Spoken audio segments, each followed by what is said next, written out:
एकाच दिवशी 4 घरफोड्या करून धूम स्टाईलने फरार. आरोपींच्या पुणे युनिट 3ने 24 तासात आवळल्या मुसक्या.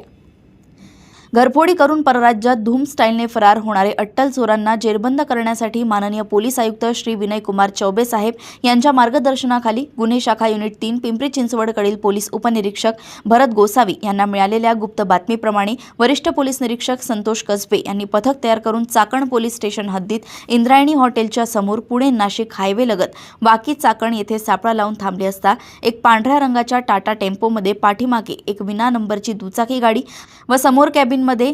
3 इसम संशयितरित्या बसल्याचे दिसून आले. सदर टेम्पोजवळ पथक जात असताना आतमध्ये बसलेल्या इसमांना संशय आल्याने त्यांनी लागलीच पळून जाण्याचा प्रयत्न केला असता गुन्हे शाखा युनिट 3 कडील अधिकारी व स्टाफ यांनी मोठ्या शिताफीने बळाचा वापर करून संशयित इसम नामे मोहसिन शौकत अली शेख, उदयवीर मलखान सिंग साहसी, विनय कुमार गंगा सरन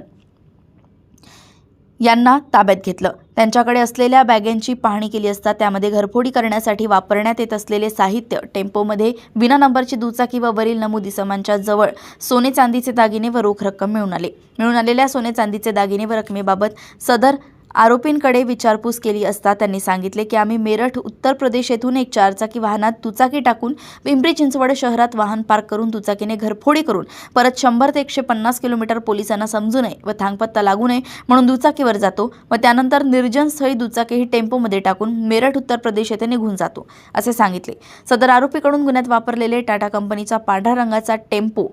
एक होंडा कंपनीची शाईन दुचाकी, एक मोबाईल फोन, इतर साहित्य तसेच सोन्या चांदीचे दागिने व रोख रक्कम असा एकूण 12,13,598 रुपये किमतीचे जसेच्या तसे व 13 लाख रुपये किमतीचे नवीन एक टेम्पो व दुचाकी 48 तासांच्या आत जप्त करून एकाच दिवशी केलेल्या घरफोडीच्या ठिकाणी आरोपींना दाखवून 4 घरफोडीचे गुन्हे उघडकीस आणले आहेत व यापूर्वी केलेल्या घरफोडीची माहिती घेऊन अधिक तपास पोलीस उपनिरीक्षक सुनील जावळे करतायत. पुणे येथून सहसंपादक रणजित मस्के यांची रिपोर्ट.